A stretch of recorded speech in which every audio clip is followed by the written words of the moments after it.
Time to break down the maize and blue here at the Voice of College Football. We would ask that you would like the video, share these videos out on social media because you enjoy the content. Guess what? Others will as well. We got Justin Rowe on the line, Blue by 90 podcast. Check it out.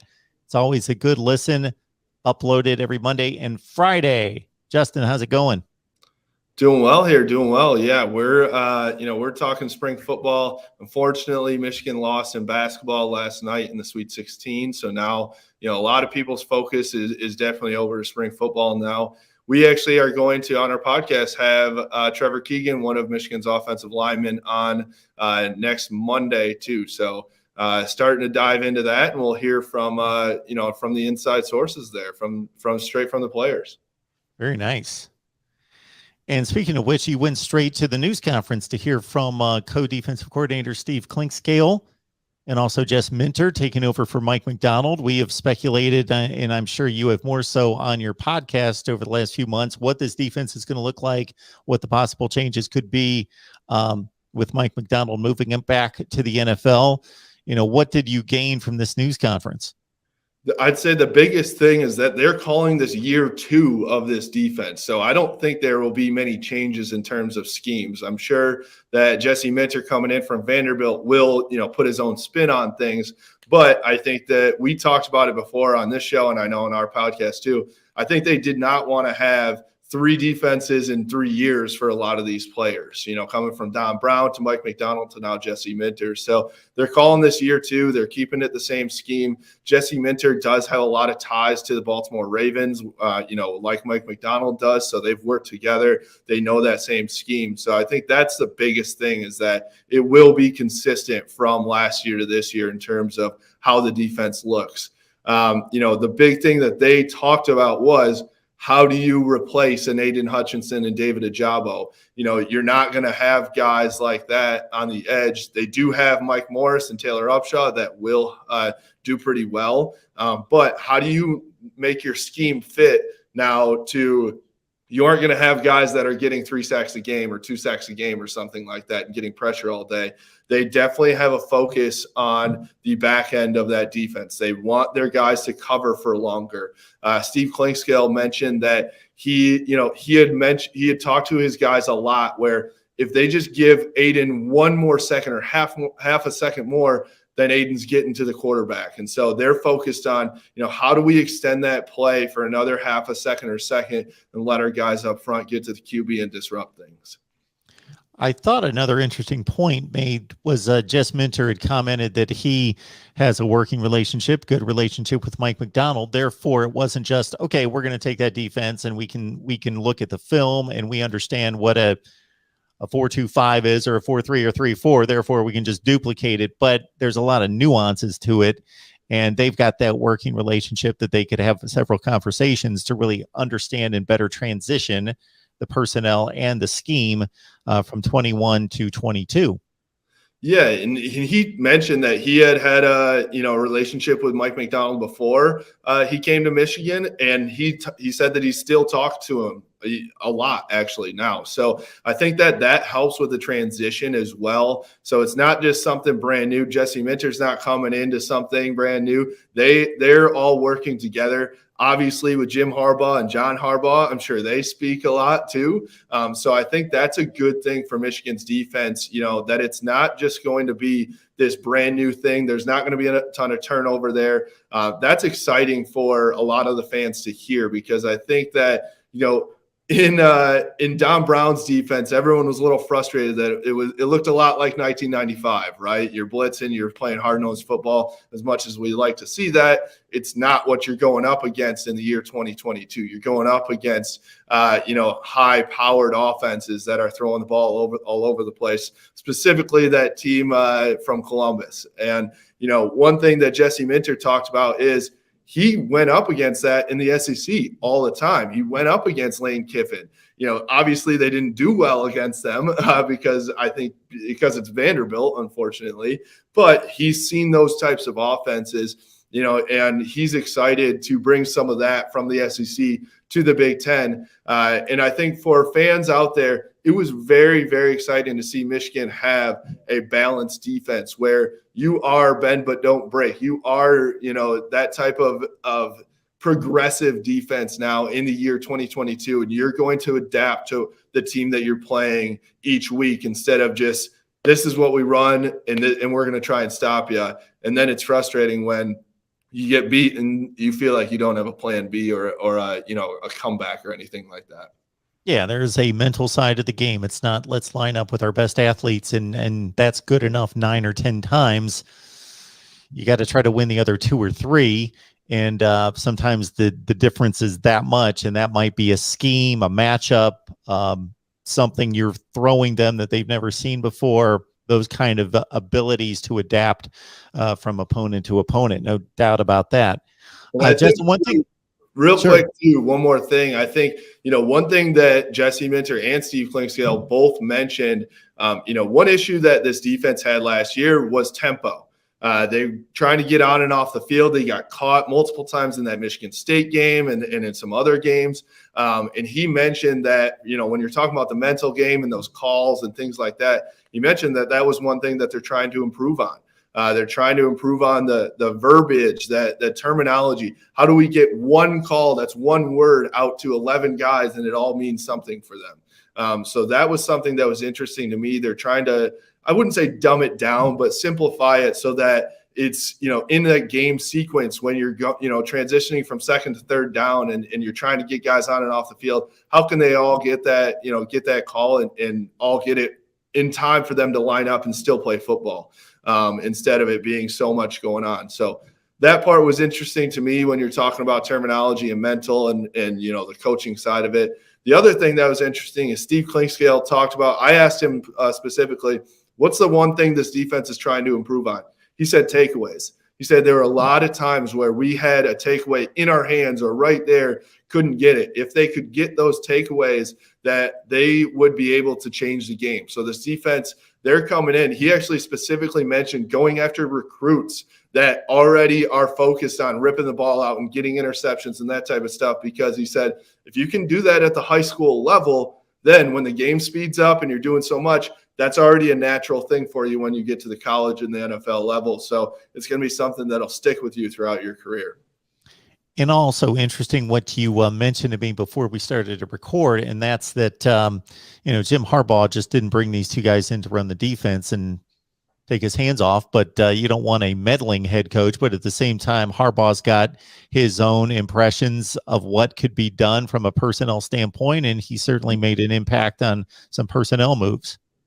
Yeah, absolutely. I think so. Mike Stainer still specifically in this year, he's moved from a wide receiver and now is playing in the nickel spot as well. I think he's seeing time on both sides of the ball, which is kind of crazy. But Steve Clinkscale mentioned, well, first of all, he called him a dog. He said that dude could play pretty much any position. He's going to be physical. He's going to be one of those guys that just makes it happen. So that's exciting. But what he said is it's actually helped him on both sides of the ball. Now, when he lines up a wide receiver, he knows what that nickel is looking at, and he knows what that guy's about to do. And then same for on the other side. When he's at nickel, he's played that slot receiver position. He knows what routes they're looking at right there. So it's definitely interesting to see what Jim Harbaugh has done with this roster. We've seen it with guys like Joel Honigford moving from offensive line to tight end. We've seen it with Hassan Haskins, obviously one of the greatest moves, I'd say, in recent history for moving him from linebacker to running back, became, an integral part of that run for Michigan this past year. Even going back to Zach Gentry. Zach Gentry was a highly touted quarterback. You move him to tight end. Now he's played in the NFL, gotten some snaps at tight end. So Jim Harbaugh, looking at a roster from a big standpoint, a larger outlook, I think has done a really, really good job, which is not easy when you're looking at 150 guys and you think about all the responsibilities as a head coach. To be, that good at looking at your roster and seeing what you've got, I think is pretty dang good. Michigan fans, if you love keeping track of your team, check out Justin's work at Blue by 90 podcast. But in addition to that, we've got Big Ten fan bases represented here all over the place. Check out the opponent, the enemy, Michigan. And especially, I'm going to guarantee that Ohio State fans' second choice for information and material is the Maize and Blue. I guarantee that that's the second choice of the team that they follow the most. So it seems ridiculous, but Ohio State fans, check out Justin's work there at Blue by 90. All right. It seems like kind of a default statement given Cade McNamara is having a good camp. Big deal. He's the starting quarterback. He should, but it's all on him at this point. Certainly we're hoping JJ McCarthy's able to recover quickly and get back to full speed by August. It's still up in the air in regards to surgery, but Cade McNamara, there is a point to be made about his continued progress in leadership at that position.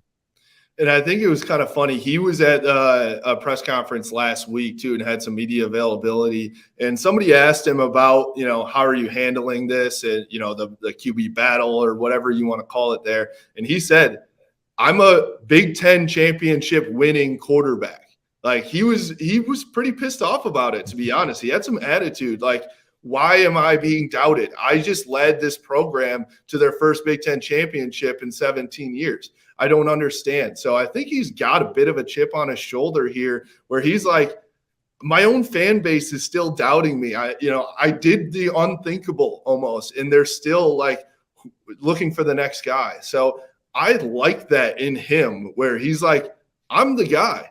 Let me be the guy. And so, obviously we know JJ is super talented. There may be a chance for him to, take that starting spot in, come August, come September, but we don't know. And right now, I think Cade McNamara is doing a fantastic job. From everything I've heard, he's doing everything he's asked for. He's showing that he is that leader. He's that guy. And JJ is going to have to do something pretty miraculous at this point, I think, to take his job. We're still in March. It's still very early.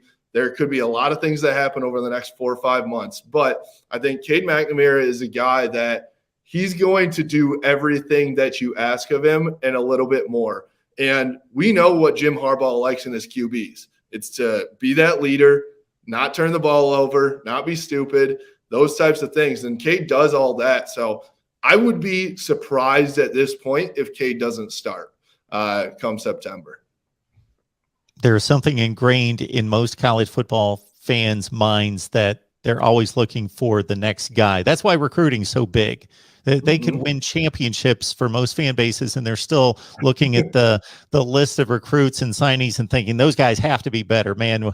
And shoot, to the extent that even the team that beat Michigan in the national final, in the semifinal, Stetson Bennett, a portion of their fan base still wants him out even after he won a national championship. So that's just, he's the first one to beat Alabama in how long, it's like, and I think he had some attitude in the same way in some press conferences, didn't he? Absolutely. There's something about 3-star versus 5-star, and that doesn't leave those players in the minds of many. Justin Rose here, breaking things down on Michigan football as he always does. We appreciate Justin being here on a regular basis. Catch his work on Blue by 90 podcast that uploads every Monday and Friday. Recruiting, there's a lot of little notes all over the place, nothing necessarily substantial or concrete, but just a lot of exciting items that substantiate Michigan's presence in recruiting at the top level. I see Caden Green. He's a 4-star offensive lineman, a top 100 player in the country, just placed Michigan in his top 5 list, along with Oklahoma, Nebraska, Missouri, and Miami. Just a lot of notes out there that, again, confirm Michigan's prowess in recruiting. Yeah, and I think that, Sharon Moore, who is now a co-offensive coordinator with Matt Weiss, and he was on the tight ends coach, has moved to offensive line now and has done a phenomenal job. He is continuing to be a huge threat for Michigan on the recruiting trail. Always has been. He's been recruiter of the year before, and I like what he's doing. Not only for the young man that you just mentioned, but Samson Oakenlola, 5-star offensive tackle that just visited Michigan midweek. He's a guy at 6'6", 295, already a big boy. So when Michigan is now, think about what they've been able to do with some of these 3 and 4 stars. If they start to get a 5-star offensive tackle, from these recruiting visits, that's where I think Michigan turns the corner, and then they become able to compete with a Georgia. It's not just win the Big Ten and then get stomped in the national semifinal. These are the recruits that they want to go out and get, and I think it's very important that they do go and get. We've talked about everyone wants a 5-star. There's only so many, right? But if you can get 1 or 2 here and there, I think that's going to be the difference for Michigan moving forward. Justin, I don't know how much money it took to build the big house, but considering the inflation rate for the last 100 years or whatever it's been since the big house was constructed, I got to think 41 million might have done the deal back in the day, but now it just throws up another scoreboard. It's kind of crazy, isn't it? You'd think that would be the entire stadium or something like that, but yeah, that's just one scoreboard. So it looks like that's in the works right now. It's still yet to be approved, but 41 million for new scoreboards. I like it. I mean, it's something that the scoreboards they're probably good enough. Everything's already good enough, but who doesn't like some improvements? The speakers are not great. They only come out of one side of the stadium right now, so I'd love for them to improve on that. But it's the biggest college stadium in America. I like that they're still working on stuff like that. I personally want more sound to be trapped in that stadium because it goes straight up, and that everyone talks about how quiet Michigan fans are. That's part of it. I do think that it's a little bit of the fans, but it's also part of the way the stadium is built. So if they can widen those scoreboards maybe and trap some more sound in, I'm all for it. I think there's a team out there that wouldn't necessarily agree with the lack of noise at Michigan Stadium that came by the last weekend of November, because it was pretty raucous. That was, we've talked about it, but that was the craziest I've ever seen the big house. And the funny thing is, I talked to people that have been to games for 30 and 40 years, and they agreed. So yeah, I'd say when these fans want to get up, that stadium will allow it to have them get going. I think it just takes a little bit. It takes some snow. It takes a couple touchdowns on that team in scarlet and gray, and then they get going, and then it's a good time. Even at noon. Even at noon. Impressive. Listen, I had a fireball shot, I think, at 7:30 a.m. that morning. So no matter what time that game is, I'm going to get it going. That's it.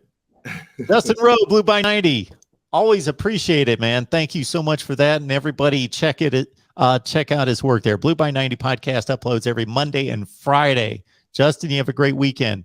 Thanks. Appreciate it, Mark.